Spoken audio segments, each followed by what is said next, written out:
L'épreuve de français au bac. Voilà, un sujet qui vous concerne au premier plan cette année. Vous vous posez des questions, c'est normal. Vous avez des craintes, des doutes, des peurs, non? Ça, c'est pas très normal. C'est sûr, on ne va pas vous demander de vous mettre en PLS à l'approche de l'examen, surtout en français. De toute façon, c'est pas pour le français que je suis venu en pro, ou de toute façon, avec les coef, j'en ai pas besoin, etc., etc.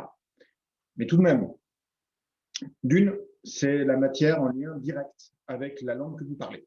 C'est juste un rappel. Hein.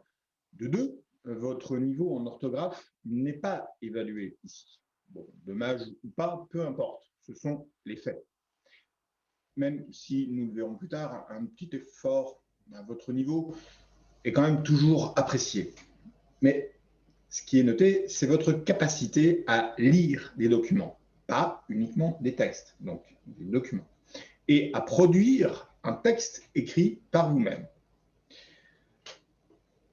Enfin, pour ceux qui parmi vous ont la moindre ambition de poursuivre dans le supérieur, ce que je vous souhaite à tous, cet examen est taillé sur mesure pour vous préparer à la suite.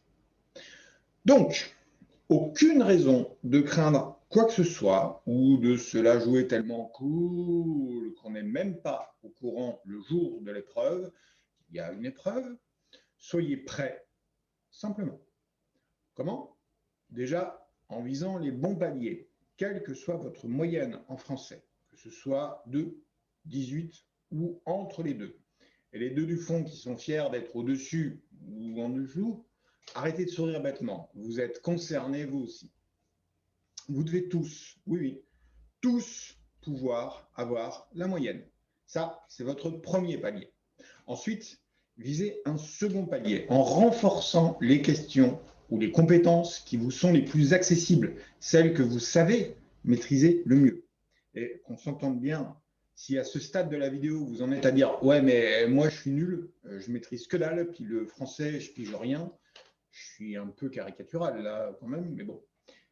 Mettez en pause, allez faire un tour sur une bonne chaîne de coaching, de détente, de yoga, pour la reprise de confiance en soi, et revenez. Sinon, croyez-moi, simplement. En tout cas, armez-vous de ces deux points essentiels pour l'épreuve.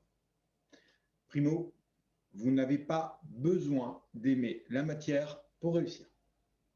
D'accord? Ce n'est pas votre plus gros coefficient, loin s'en faut. Ce qui doit vous rendre la chose encore plus facile, finalement, et les quelques points que vous gagnerez plutôt que de les perdre sont quand même toujours bons à prendre. C'est mathématique. Secondo, donnez-vous des paliers simples, comme on vient de le voir. Avoir la moyenne, et puis ensuite atteindre telle ou telle note au-dessus de la moyenne. Avec ceci en tête, nous pouvons attaquer. Quel est le cœur de notre sujet? C'est l'épreuve. En quoi consiste-t-elle? Alors, on va faire un petit peu dans le technique pour le coup, mais vous allez voir, c'est simple. C'est technique, mais c'est simple. Le sujet consiste en 2 compétences.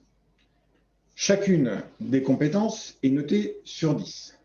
La compétence de lecture, sur 10 points donc, et la compétence d'écriture, elle aussi sur 10 points.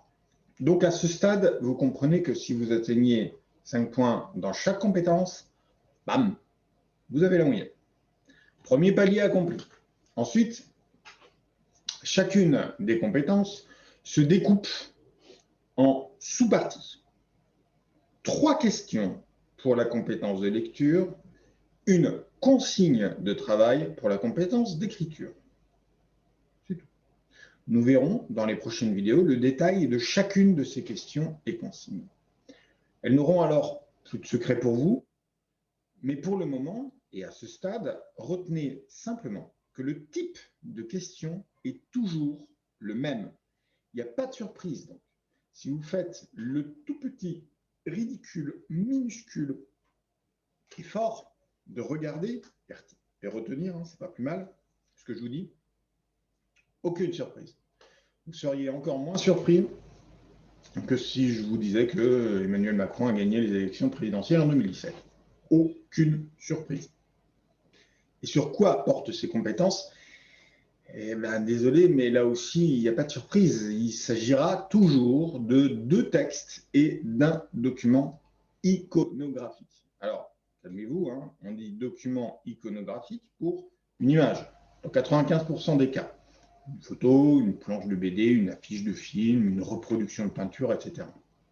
Il peut aussi arriver, en 95,5%, que ce soit aussi un tableau chiffré, les résultats d'un sondage ou un graphique, diagramme, courbe, etc.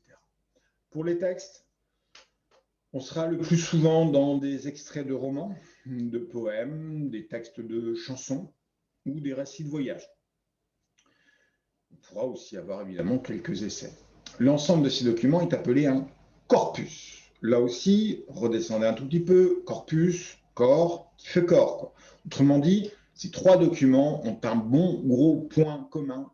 Ils parlent tous de la même chose. Ils font corps, même le document iconographique, pardon. Si. Et c'est autour de ce point commun que se centrent les 3 questions de la compétence de lecture. Autour de ce point commun que se fonde le travail de la compétence d'écriture. Et c'est tout. Bref, vous aurez 2h30 pour étudier 3 documents, répondre à 3 questions et réaliser un travail d'écriture. Le tout autour d'un thème, c'est le nom que l'on donne au beau grand point commun, que vous aurez à définir, mais qui sera à peu près aussi difficile à trouver que Charlie dans l'édition de Distanciation sociale spéciale 2020. Après, entendez-moi bien, accessible et facile ne veut pas dire sans travail. Et oui, c'est toujours le mot désagréable à entendre. Mais les 2h30 ne sont pas là pour faire décoration. C'est ce que nous verrons dans les prochaines vidéos.